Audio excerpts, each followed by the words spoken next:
Welcome to all the students in my class. What is the concept of derivative?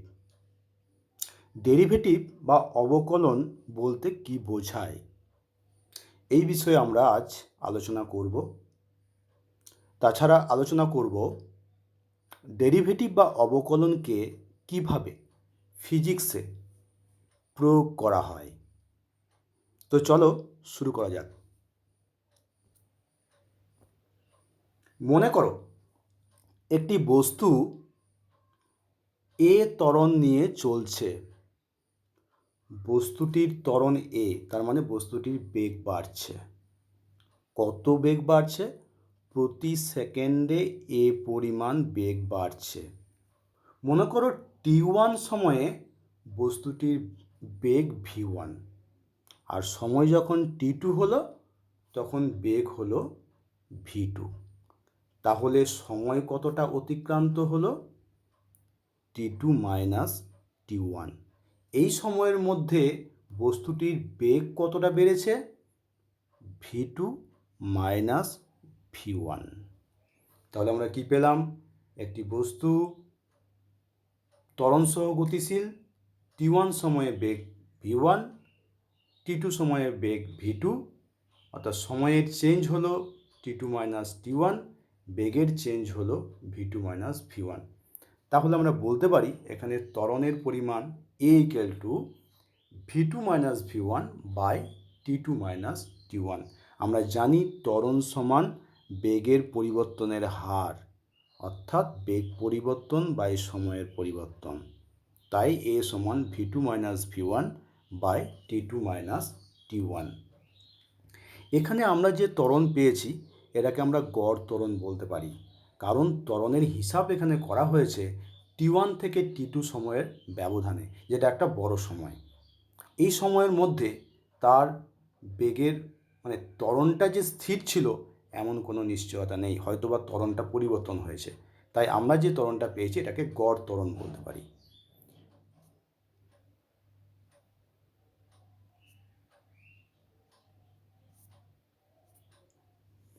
তাহলে আমরা পেলাম কি? বস্তুর ত্বরণ a সমান v2 minus v1 by t2 minus t1। যদি v2 মাইনাস v1কে ডেল্টা ভি ধরি, কোনো কিছুর পরিবর্তনকে ডেল্টা দিয়ে চিহ্নিত করা হয়, তাহলে ডেল্টা ভি যদি ধরি v2 মাইনাস v1কে এবং t2 মাইনাস t1কে যদি ডেল্টা টি ধরি, তাহলে আমি কি লিখতে পারি? ত্বরণ a equal to delta V by delta T. এবার যদি ডেল্টা টি খুব ছোট হয়, মানে খুব কম সময়ের ব্যবধানে গণনা করে থাকি, বেগের পরিবর্তন গণনা করি খুব কম সময়ের ব্যবধানে, delta T tends to zero, খুব কম, তাহলে আমি যে ত্বরণটি পাবো তাকে বলবো তাৎক্ষণিক ত্বরণ বা ইনস্ট্যান্টানিয়াস অ্যাক্সিলারেশন। আর অর্থাৎ কোনো মুহূর্তের ত্বরণ যদি আমি বার করি তখন সেটাকে বলবো তাৎক্ষণিক ত্বরণ। সেক্ষেত্রে আমি ব্যাপারটাকে এইভাবে বলতে পারি, তাৎক্ষণিক ত্বরণ a equal to limit delta T tends to zero delta V by delta T. Limit delta T tends to zero মানে হলো সময়ের পরিবর্তনটা প্রায় জিরোর দিকে যাচ্ছে, মানে জিরোর খুব কাছাকাছি, মানে খুবই কম। সেক্ষেত্রে ডেল্টা ভি বাই ডেল্টা টি যেটা পাবো, অর্থাৎ বেগের পরিবর্তন বাই সময়ের পরিবর্তন যেটা পাবো আর কি, যেটা অর্থাৎ যেটা ত্বরণ পাচ্ছি সেই ত্বরণটাকে এখানে বলবো তাৎক্ষণিক ত্বরণ, এবং একে ডিভিডিটি বলে প্রকাশ করা। এই তাৎক্ষণিক ত্বরণকে এক্ষেত্রে আমরা ডিভিডিটি বলতে পারি। ডিভিডিটি মানে কি? যখন delta T tends to zero তখন ডেল্টা টিকে ডিটি বলা যায়, আর যদি delta T tends to zero হয় তাহলে ডেল্টা ভিও টেন্স টু জিরো হবে, তখন সেটাকে, অর্থাৎ ডেল্টা ভি এর পরিবর্তনটাও খুব কম হবে, তখন সেটাকে ডিভি বলবো। অর্থাৎ ডেল্টা ভি বাই ডেল্টা টিকে তখন বলবো D V D T. D V by D T নয়, বলার সময় ডিভি ডিটি বলবো। এটাকেই বলা হচ্ছে ডেরিভেটিভ। এটাকে বলা হচ্ছে টি এর সাপেক্ষে ভি এর derivative, derivative of V with respect to T, বা টি এর সাপেক্ষে ভি এর অবকলন। আর এই ডিভিডিটিটাই হচ্ছে তাৎক্ষণিক ত্বরণ। তাহলে আমরা ডেরিভেটিভ মানে বেগের ডেরিভেটিভ, সময় সাপেক্ষে বেগের ডেরিভেটিভ মানে কি পেলাম? ওটাই তাৎক্ষণিক ত্বরণ। ডেরিভেটিভ কি বিষয়টা আশা করি কিছুটা বোঝা গেল। যদি সরণ এস হয় তাহলে বলতে পারি তাৎক্ষণিক বেগ ভি সমান ডিএস ডিটি। যেমন ওখানে ভি ধরেছিলাম বেগ, সেক্ষেত্রে ত্বরণ সমান ডিভি ডিটি, আর এস যদি সরণ হয় তো বেগ সমান ডিএস ডিটি। তাহলে কি পেলাম? অবকলন বলতে কি পেলাম? অবকলন হচ্ছে একটি রাশির পরিবর্তনের সঙ্গে অন্য একটি রাশির পরিবর্তনের হার। যেমন আমরা ডিভিডিটি মানে কি সময়ের সাপেক্ষে বেগের পরিবর্তনের হার, ডিএসডিটি মানে কি সময়ের সাপেক্ষে সরণের পরিবর্তনের হার। তাহলে ডেরিভেটিভ বলতে আমরা এটা পেলাম যে একটা রাশির সাপেক্ষে আর একটা রাশির পরিবর্তনের হার। এটাই হচ্ছে ডেরিভেটিভের তাৎপর্য। আচ্ছা, ধরো একটি বর্গক্ষেত্র ধরো যার বাহুর দৈর্ঘ্য এল, তাহলে তার এরিয়া কত? ক্ষেত্রফল হচ্ছে এল স্কোয়ার, যেমন ছবিতে দেখানো হয়েছে। এবার মনে করো তার বাহুর দৈর্ঘ্য ডেল্টা এল পরিমাণ বাড়ালাম, তাহলে নিশ্চয়ই তার ক্ষেত্রফলও বাড়বে। ক্ষেত্রফল কত হবে? এ প্লাস ডেল্টা এ ছিল এ, ধরো ডেল্টা এ বাড়লো ক্ষেত্রফল, তাহলে এ প্লাস ডেল্টা এ হচ্ছে এখন তার ক্ষেত্রফল, পরিবর্তিত ক্ষেত্রফল ইকুয়াল টু কত? কেন ডেল্টা এ বাড়লো? কারণ দৈর্ঘ্যটা ডেল্টা এল বেড়েছে বলে। তাহলে আমি বলতে পারি A plus delta A equal to L plus delta L তার হোল স্কোয়ার। ভেবে দেখো, এখন বর্গক্ষেত্রটির বাহুর দৈর্ঘ্য এল প্লাস ডেল্টা এল, অতএব ক্ষেত্রফল এল প্লাস ডেল্টা এল তার হোল স্কোয়ার। আবার অন্যদিকে বলছি ক্ষেত্রফল বেড়েছে ডেল্টা এ, তাহলে ক্ষেত্রফল কত? A plus delta A, that is A plus delta A equal to L plus delta L তার whole square. A plus B whole square formula যদি তুমি ভেঙে নাও তাহলে এটা পাচ্ছ L square plus two L delta L plus delta L তার whole square. তাহলে ডেল্টা এ সমান কত? এ প্লাস ডেল্টা এস পেলাম L square plus two L delta L plus delta L তার হোল স্কোয়ার। তাহলে ডেল্টা এ কত? লক্ষ্য করে দেখো, এই এ প্লাস ডেল্টা এ এই পোর্শনটা দেখো, A plus delta A equal to এটা, এটা এর মধ্যে এর এই এল স্কোয়ারটা মানে হচ্ছে এ সমান এল স্কোয়ার, আমরা আগেই লিখেছি এ সমান এল স্কোয়ার।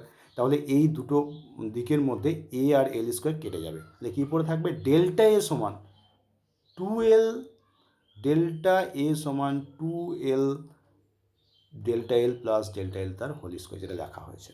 দেখো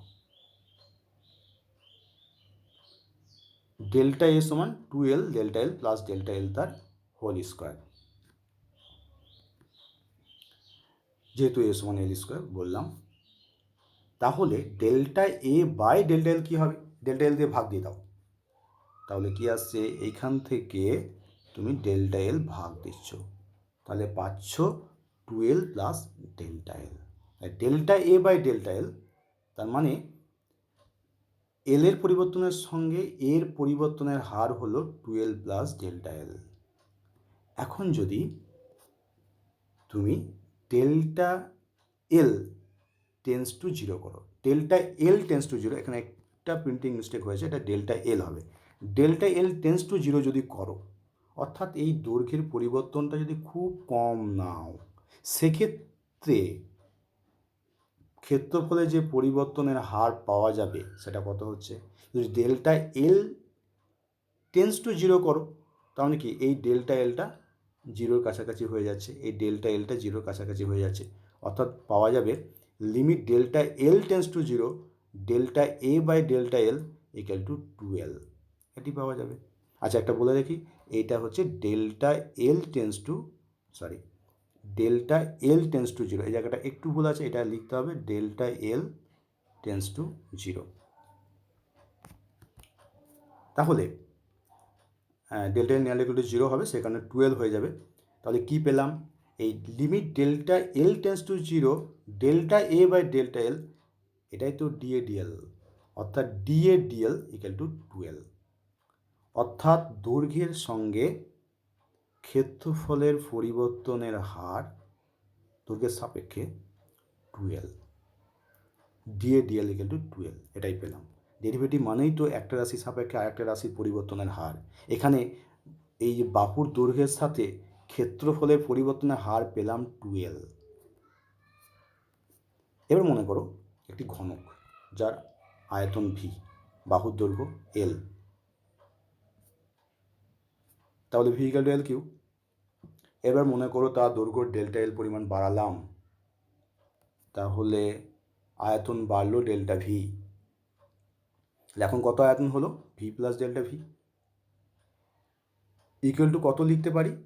দৈর্ঘ্য হয়েছে এল প্লাস ডেল্টা এল, তাহলে আয়তন এল প্লাস ডেল্টা এল তার whole cube, that is V plus delta V equal to L plus delta L তার whole cube equal to A plus B whole cube. Formula ভেঙে দিলে এটা পাওয়া যাবে, L cube plus 3L square delta L plus 3L delta square plus delta L whole Q.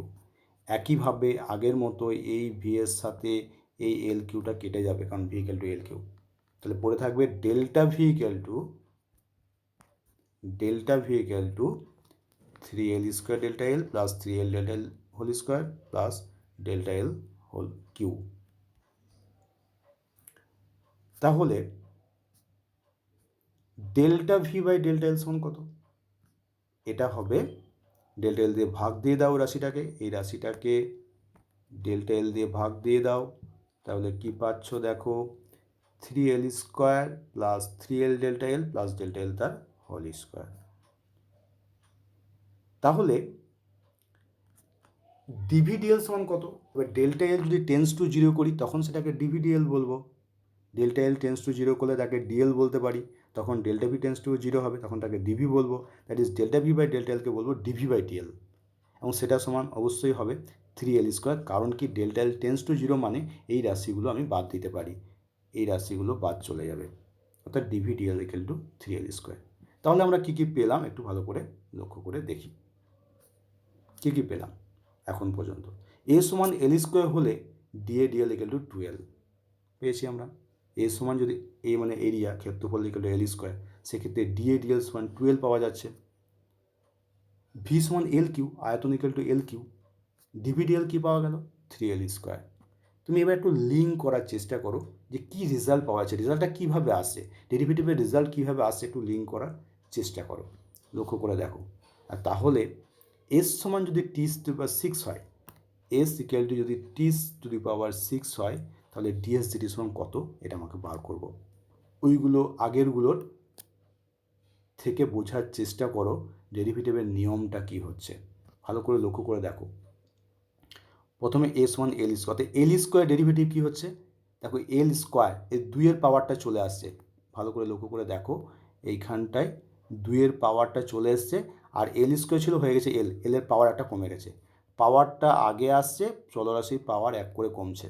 আচ্ছা L কিউটা দেখো, V equal to L cube, এখানে derivative করলে কী পাওয়া যাচ্ছে, এল কিউ 3টা আগে চলে এলো, দেখো 3টা চলে এসছে, আর এল কিউ ছিল এল স্কোয়ার হয়ে গেলো, একটা পাওয়ার কমে গেল। তাহলে এখান থেকে বুঝতে পারছো যে ডেরিভেটিভটা কোন নিয়মে হচ্ছে, কীভাবে হচ্ছে। তাহলে বলো S S equal to T to power 6 হলে এর ডেরিভেটিভ কত হবে? টি টু পাওয়ার 6, টি এর পাওয়ার 6, এর ডেরিভেটিভ তাহলে কী হবে? অবশ্যই বুঝতে পারছো, পাওয়ারটা বাঁ দিকে চলে আসবে, 6টা বাঁ দিকে আসবে, আর ওর যেটা চলরাশির যে পাওয়ারটা ছিল টি টু পাওয়ার 6, তা সেটা হয়ে যাবে টি টু পাওয়ার 5, 1 কমে যাবে। এইভাবে ডেরিভেটিভগুলো হচ্ছে, বুঝতে পেরেছো?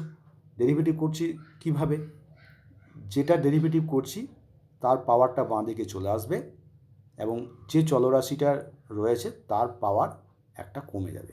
যেমন টি টু পাওয়ার 6 ছিল, ওটা 6টা বাঁ দিকে চলে এলো, 1 মিনিট, 6টা বাঁ দিকে চলে এলো, এবং পাওয়ারটা ছিল টি টু পাওয়ার 6, পাওয়ারটা হয়ে গেল টি টু পাওয়ার 5, একটা কমে গেল। এইভাবে আমরা ডেরিভেটিভ করতে পারবো। এটাকে এইভাবেও লেখা যায়, d dt of t to power 6 equal to 6 to the power 5, এইভাবেও কিন্তু এটাকে লেখা যায়।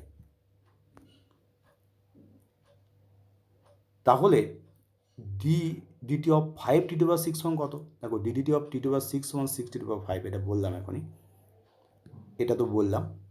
তাহলে 5 টি টু পাওয়ার 6-এর ডেরিভেটিভ কী হবে? লক্ষ্য করে দেখো কীভাবে করা হয়েছে। কনস্ট্যান্টটা কিন্তু কনস্ট্যান্টটা কোনো ডেরিভেটিভ হবে না, কারণ আসলে ডেরিভেটিভ মানে কি, একটা রাশির পরিবর্তনের সঙ্গে অন্য রাশির পরিবর্তনের হার, কনস্ট্যান্টটা তার পরিবর্তন হবে না, তাই 5টা দেখো বাইরে চলে এসছে, 5টা বাইরে চলে এসছে, এবং টি টু পাওয়ার 6-এর ডেরিভেটিভ করলে 6t⁵ হবে, কারণ পাওয়ারটা আগে আসবে এবং চলরাশির পাওয়ার একটা কমে যাবে, অর্থাৎ এটা হবে ইকুয়াল টু 30t⁵।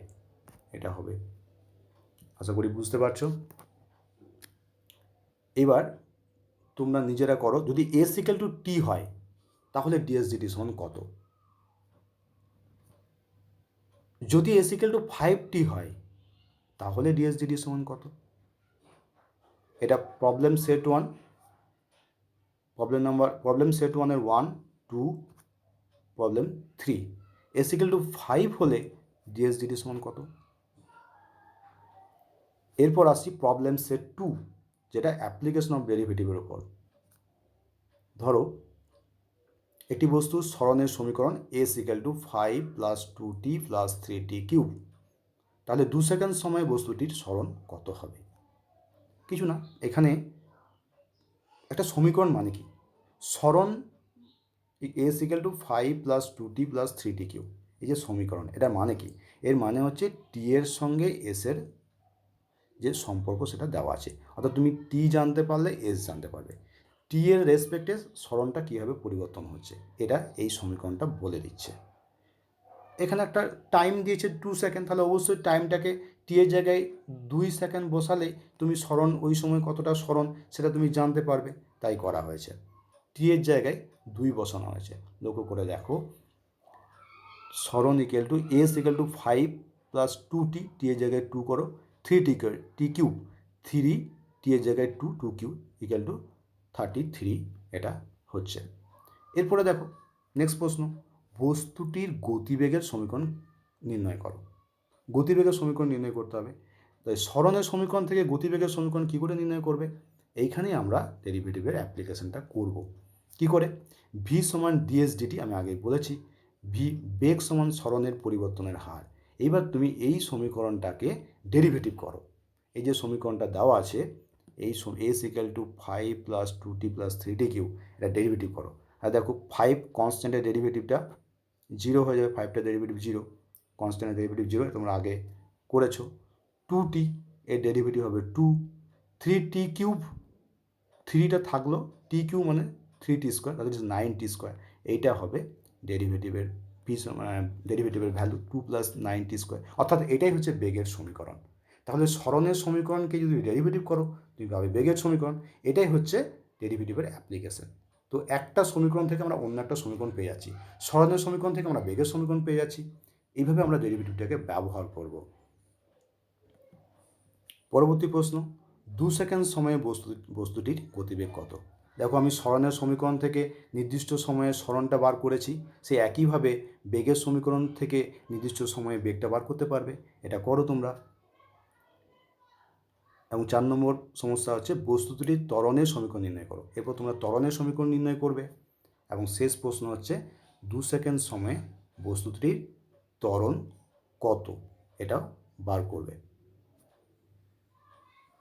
তোমাদের ধন্যবাদ এতক্ষণ ধরে মনোযোগ দিয়ে ক্লাসটি শোনার জন্য।